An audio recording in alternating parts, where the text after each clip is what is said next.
I was playing with the black pieces in this position. It was my opponent's move. He was about to run out of time. He literally had seconds left on the clock. I'm watching them tick down.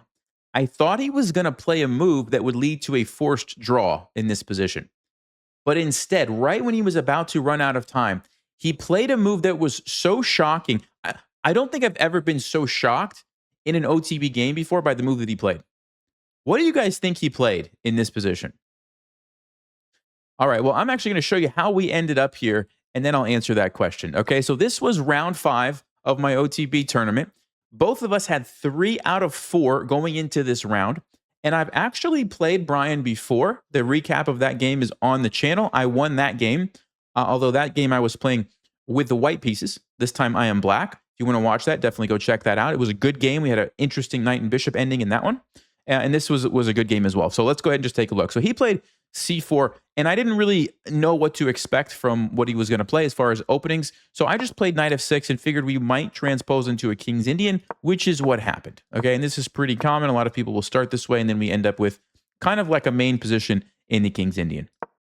I played bishop g7, and he played f3. Now, this is called the same-ish variation, and it's not something that I face all the time, and I haven't really been playing the king's Indian for too long, so I kind of forgot what I was supposed to play against it. Not kind of I forgot. I just forgot what I was supposed to play. I castled, which was correct. And then here, I think the line that I had looked at very briefly was c5, which is actually a pawn sacrifice if white wants to take it. And so I didn't feel like playing that in the game because I didn't remember what I had looked at. And I didn't remember exactly what the idea was. I think it's like you either play knight c6 or knight a6 and attack the bishop, or you try to get some compensation on the dark square, something like this. But I'm like, do I really want to just give up a pawn when I don't remember what's the point? And so I was like, no, I don't think I want to do that. So I played e5. And oh, I'm sorry, I'm actually going to turn the eval bar on for this game. I just didn't want to spoil the other position. Okay, so I played e5 and just decided, I don't want to overthink the opening here. Let me just play some solid moves and try to get into a decent position. So he locks up the center. And in the same-ish, white is really positioned for a kingside attack. Okay, they're going to put the queen on d2. They're going to castle queenside. They might use this battery to come down here and trade off the bishop. And the pawn on f3 supports the center, but also allows them to play g4, h4, h5, something like this. And they want to attack your king, right? It's that simple. So I was thinking, okay, how do I set up my pieces to deal with this? And I played knight e8, which I don't think is actually the best square for the knight. I think the engine likes the knight going to h5 more.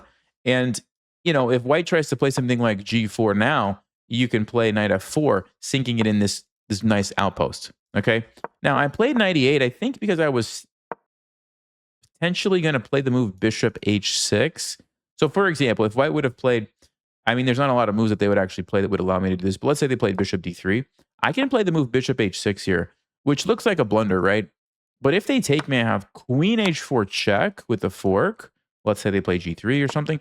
And now I take here, I've gotten rid of my bad bishop. My queen is controlling this diagonal, and I think black is doing just fine. So that's kind of what I was thinking with knight e8. But he played a good move, queen d2, which does not allow me to do that, right? I can't give up the bishop anymore because it's just defended by the queen, right? So I played f5, typical king's Indian move, right? You want to expand here and either push or trade or leave it, do something, right? He castles. And I played the move rook f7. He played bishop d3, and right here I made a big mistake.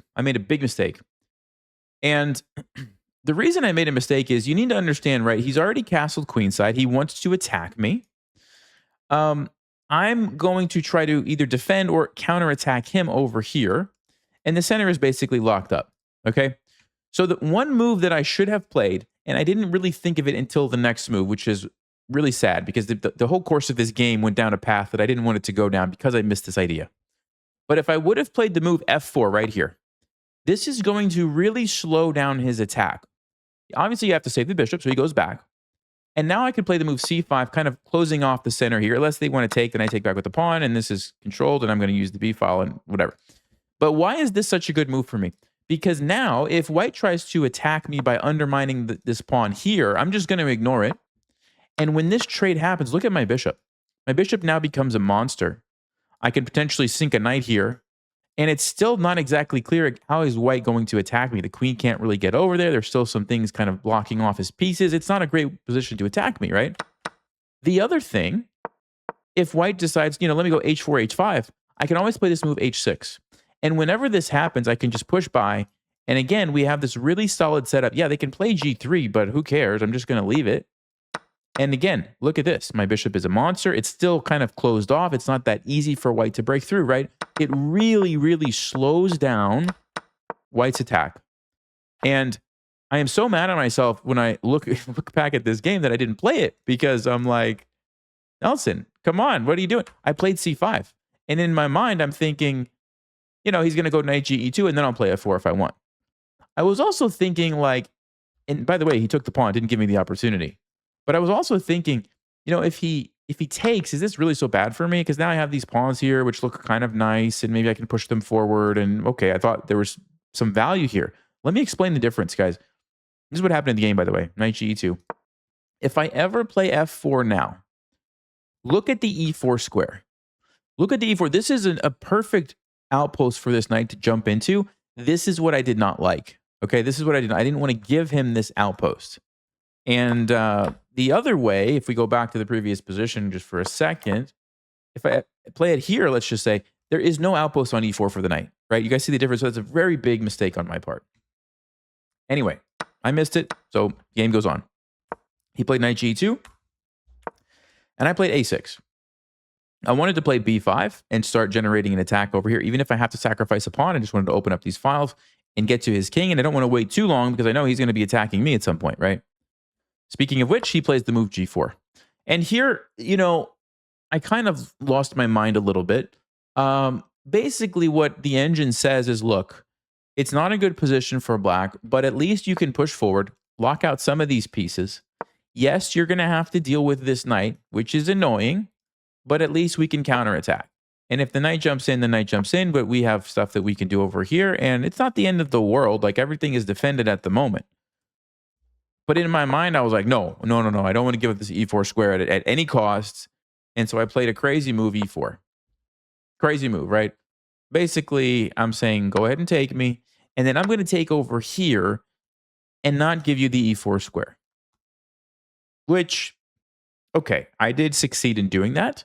But it comes at a cost. And this is kind of a weird position. It's very easy for him to put a rook here or even play h3 at some point and trade this off and get the h file open. And this is not going the way that I wanted it to, right? So, all right, but let's keep going. He does play h3, and I played knight d7. I just ignored it. I don't really care if he takes it because I don't want to open that up anyway. The pawn would actually be in the way of a rook, for example. And I really want to get my knight to e5. That's the one good thing about my position, is that this bishop is actually kind of a monster here. And if I can get my knight on e5, the knight's going to be very strong. So I was still feeling optimistic about my chances. He plays knight f4, jump the knight into e5. Okay. He takes. And I played b5. I'm just continuing with my attack. I don't really care about taking this pawn back. I mean, I could take that whenever I want, basically. And like I said, I don't want to open up my king any further. He plays knight e6. And right here, I started to kind of doubt that my position was as good as I thought it was. Because initially I thought, oh, this is pretty good. I have a bishop here. I have my knight on e5. I'm putting pressure on the queen side with these pawns. Maybe I'm going to take. Maybe I'm going to put, I was feeling pretty good. But then I realized when the knight landed here, I was like, wait a second. If I take this, I was going to swing my rook over, but I'm like, the knight's going to jump to d5. That's a very powerful knight in the center of the board. I don't really like that. The other thing is queen h2 is always an option for him. That's not easy to deal with. I mean, yes, I can move my bishop somewhere and use the rook to support it. But with this pawn here, it's kind of annoying. I have to watch out for some tricks. And I was just starting to feel like, what is going on? Dogfish says the best move is queen e7. Give up the bishop, take it back with the knight or the rook, and the game goes on. I did think about that, but I, for some reason, was like too attached to my dark squared bishop. So I'm like, no, I don't want to give up my dark squared bishop. I'll just give up this one instead. Sorry, this one instead. So I took it. And then I brought my rook over here to continue the attack. Okay, and my idea is like, look, it can still defend laterally, but I'm also putting pressure here, and I'm going to just do something like this next. He takes, and I played what I thought was a good move at the time, c4.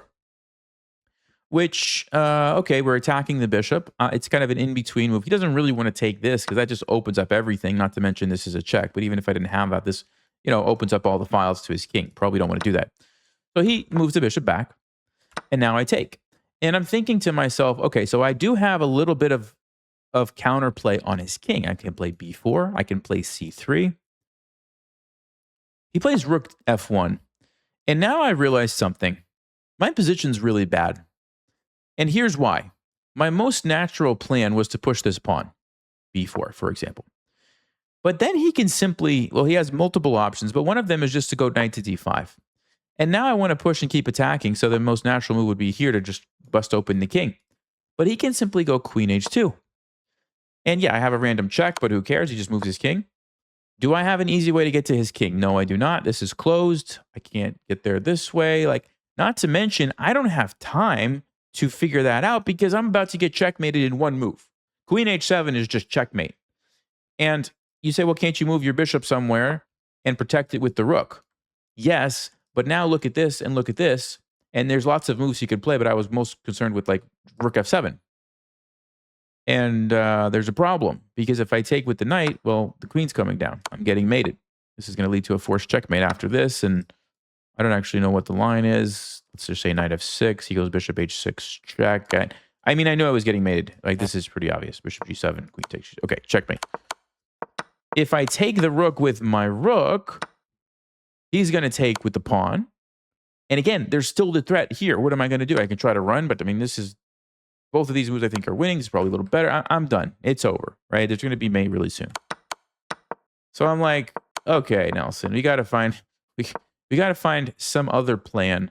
I thought about knight f6, but I was afraid of bishop g5 pinning me. Apparently, this is still my best chance. Now I play b4. Stockfish wants me to give this up and go counterattacking. And even on knight d5, it just wants me to keep attacking. But I'm like, what am I doing? This doesn't look good. Queen h2. And yeah, I just didn't think that was the way. So I played queen a5. I'm trying to get the queen involved. I was thinking maybe I can throw in a knight check at some point, then trade here, allowing the rook to defend, and my queen can come in. I'm getting a little bit desperate at this point. Okay. So I played queen a5. He goes bishop h6. I took this pawn, and my idea was I didn't see what else to do, for one, but I was thinking, okay, if I can force this trade, come over here with my rook and plant my knights like this, I'm like, that seems like it actually might be a little challenging for him to figure out how to get through. So he took, I took. He played queen f4, which is threatening checkmate, and I continued with my plan. Played knight e to f6. So these guys are kind of looking pretty good, defending each other, blocking off his queen. My rook is defending here. My rook is defending here. I'm like, okay, this doesn't actually look so bad anymore. Now I have b4. Now I have b4 and c3, and I'm gonna get an attack on this king, right? He plays knight to d5. Obviously attacking here now that I can't just sit around and do nothing. But I was like, wait a second. I could take that. This is not checkmate. This is defended. This is defended. And after he takes back, c3. And I'm thinking to myself, okay, we're going to put the pressure on the king. And I'm not seeing how he's going to do anything. I'm not seeing it. Okay? Now, you can see the eval bar, so you know there's something there. But I was looking at this like, what's he going to do? If he takes this with the rook, I was thinking I could take with check. And then I was thinking at the minimum, I could go here and trade queens. And I was like, I might be able to survive this ending. I don't know. I have a pawn right here. I have my knight's kind of active. There's a fork. I didn't exactly know what's going on. Apparently, it's completely losing because of this. And I think rook f7 check. Yeah, this is totally winning.